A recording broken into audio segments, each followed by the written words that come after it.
잘 보셔야 되는 건 어떤 부위에 어떤 티슈가 병을 일으키는지 관점을 가지고 보시면 좋겠어요. 허리는 이렇게 생겼고, 허리뼈는 보통 이제 허리뼈에 요게 스파이널 캐날이고요. 그다음에 요게 라미나라고 그러고, 요게 트랜스버스 프로세스, 요게 파센 조인트, 이렇게 볼 수 있는데요.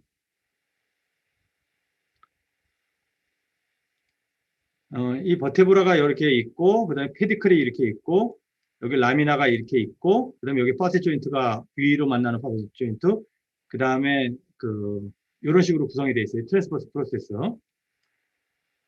그래서 바디하고 스파이널 프로세스 우리가 만질 수 있죠. 바디는 못 만지고, 라미나가 여기 라미넥토미라고 얘기하는 건 이 부분을 잘라내서 스파이널 캐널을 넓게 해주는 거예요. 스파이널 캐널을 구성하고 있는 물질은 앞에는 바디, 뒤에는 이 라미나, 옆에는 페디클. 근데 실제로는 이제 저걸 좁게 하는 건 이제 다른 것들이죠. 좁게 하는 건 이 파셋 조인트가 이 두 뼈가 만나는 게 이게 파셋 조인트예요. 이게 파셋 조인트가 이렇게 자라게 되면, 염증이 생겨서 커지게 되면 스파이널 캐널을 좁게 만들겠죠. 그래서 이 스파이널 캐널이 좁아질 수 있다. 그 옆쪽에서 좁아지는 거예요. 이걸 라테럴 타입의 스테노시스다 이렇게 또 표현하는데요. 이런 식으로 파셋 조인트가 이제 만나서 되어 있고요. 이 관절이 이렇게 크기 때문에 얘가 커지게 되면, 염증이 생겨서 커지게 되면 이제 문제가 되고요. 저 관절이 염증을 제일 많이 일으킵니다. 허리에는 로도시스가 있어요. 목에도 로도시스가 있고요. 등에는 칼포시스라고 이렇게 척추가 이렇게 더블 S를 가지고 있는데, 이 가지고 있는 이유는 중력의 충격을 흡수시켜주려고 있어요. 그래서 많이 눌리게 되면 그 충격을 흡수시켜주는, 이게 쉽게 말하면 자동차로 따지면 스프링 같은 역할을 해요. 그러면 타이어 같은 역할을 하는 게 디스크예요. 그러면 이 로드시스가 없어지게 되면 어떻게 돼요? 디스크가 받는 압력은 높아지겠죠. 근데 요통 환자들은 다 일자목 얘기 많이 들어봤죠? 목이 아프면 일자목이 되거든요. 그러면 디스크가 받는 압력이 높아져요. 그럼 디스크가 터지게 되거든요. 그럼 이 로드시스는 누가 만들어줘요? 뼈의 형태, 버테브라의 형태가 기본적으로 만들어지지만 결국은 이걸 유지시켜주는 건 근육이 유지를 시켜줘요. 근데 근육이 밸런스가 깨져서 뻣뻣해지게 되면 어떻게 돼요? 이게 일자허리가 되는 거예요. 허리가 일자로 되면서, 그래서 급성요통이 생기면 로드시스가 없어지고요. 로드시스가 없어지다 보면 디스크가 더 많이 하중을 받아서 결국은 터지가 나오게 되는 게 일반적인 현상이라고 보시면 돼요. 인대를 보게 되면 앞에 붙어 있는 게 안테리어 롱지튜디널 리가멘트고요. 뒤쪽에 붙어 있는 게 후종인대라고 얘기하는 포스테리어 롱지튜디널 리가멘트고요. 그 뒤에 라미나 앞쪽으로 여기 황색인대라는 게 붙어 있어요. 이게 뒷면에 여기 보게 되면 이제 요 뒤쪽으로 붙어 있는 게 황색인대거든요. 요 앞쪽으로 붙어 있는 게 전종인대, 아니죠, 후종인대. 요 앞에 붙어 있는 게 전종인대예요. 전종인대는 굉장히 넓기 때문에 디스크가 앞으로 못 펴져나가는 거고요. 뒤에 후종인대는 가운데 붙어 있고요. 밑으로 내려갈수록 후종인대가 좁아져요. 이런 것들은 뭐 디테일로 보이는 한두 끝도 없는데, 그래서 디스크가 밑에가 더 많이 빠져나오고 움직임도 더 많고 뭐 그렇게 옆으로 빠져나오는 이유가 후종인대가 좁아서 그래요. 근데 인대 중에서 제일 기억해야 될 건 여기 황색인대가 이 뒤에 스파이널 캐널의 후면을 담당을 하고 있다. 여기 보면 이렇게 보이죠? 이 부분. 이게 이제 황색인대에 해당되는 거고요. 그래서 이 파셋이 커지게 되면 이렇게 관절을 커지게 되면 스파이널 캐널 좁게 할 수 있죠. 황색인대 이 부분이 염증이 생기거나 몰딩이 되게 되면 이렇게 좁게 하고요. 앞에는 뼈가 자라는 경우는, 스퍼 자라는 경우는 그렇게 심하지 않고요. 센트럴 타입으로 디스크가 가운데로 나오는 걸 센트럴 타입의 디스크라고 얘기를 해요. 그게 이제 스파이널 캐널을 좁게 하는 이 세 가지 원인이 스파이널 캐널을 더 좁게 할 수 있어요. 저거에 따라서 스테노시스 양상도 틀리고요. 좋게 하는 방법도 다 틀립니다. 이건 넘어갑시다.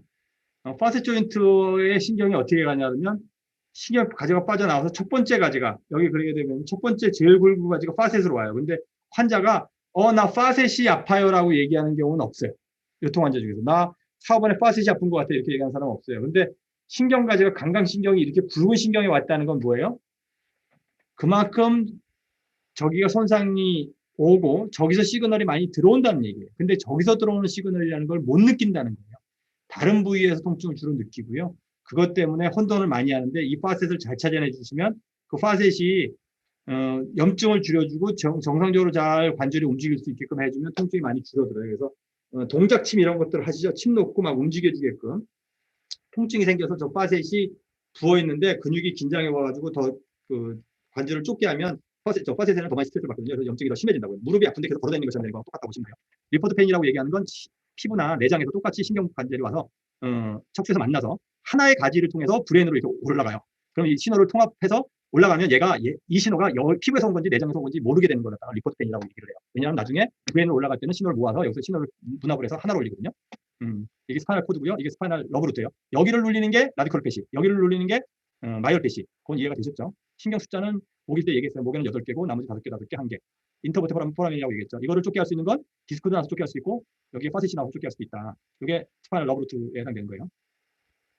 우리는 뭔가를 봤어요. 아니면 뭔가 침을 맞았어. 그러면 또 감각신경이 브레인으로 들어오죠. 브레인에 들어와서 내가 그걸 느꼈어. 그럼 어떻게 돼요? 반응을 보여요. 주로 근육의 반응을 보이는데 이 브레인에서만 벌어지는 건 아니고요. 스파이널 코드 레벨에서도 벌어져요. 그렇기 때문에 중추신경이라고 얘기를 하는 거고요. 그래서 반사를 보이는 건 주로 이펙터는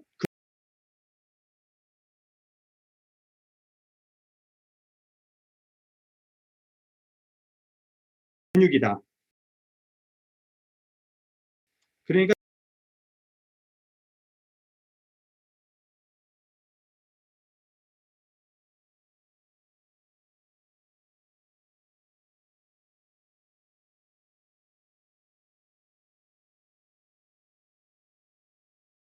통증이 생기면 일반적으로 근육의 변화가 생기는 거죠. 스트레인이 생기는 거고요.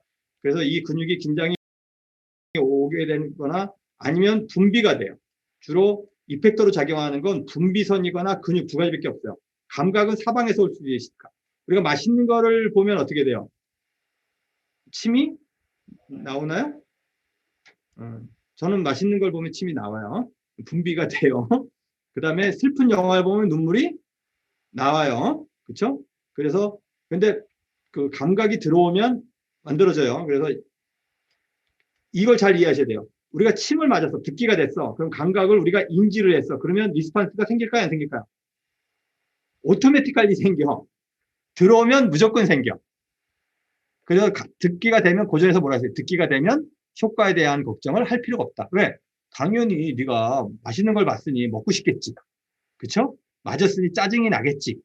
당연히 아는 거잖아요. 그렇죠? 때렸는데 제가 짜증을 알지 않는지 궁금하세요? 누구를 때리고서 걔가 짜증을 날까 안 날까를 궁금해하는 사람 없죠. 그렇죠? 세게 때리면 제가 도망가거나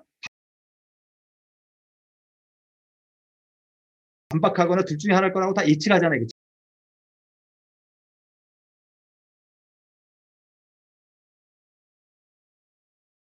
침 놓는 것도 똑같아요. 듣기를 만들어 놓으면 뭔가 리스판스는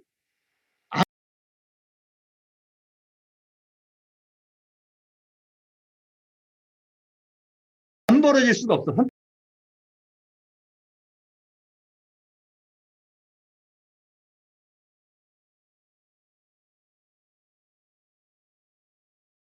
됐으면 리스판스는 나올 거예요. 그 리스판스는 대부분 침 자극은 뭐예요? 침해성 자극이라고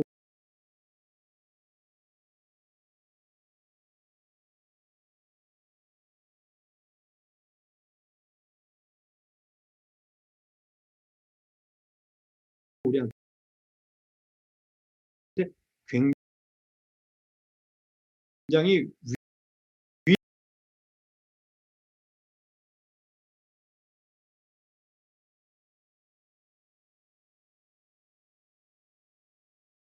위해한 자극을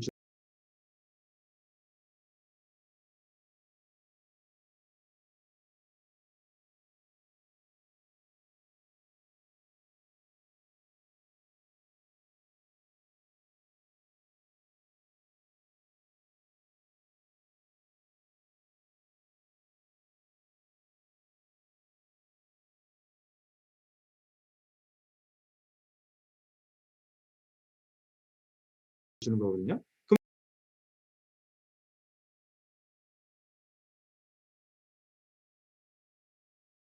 위해한 자극을 주면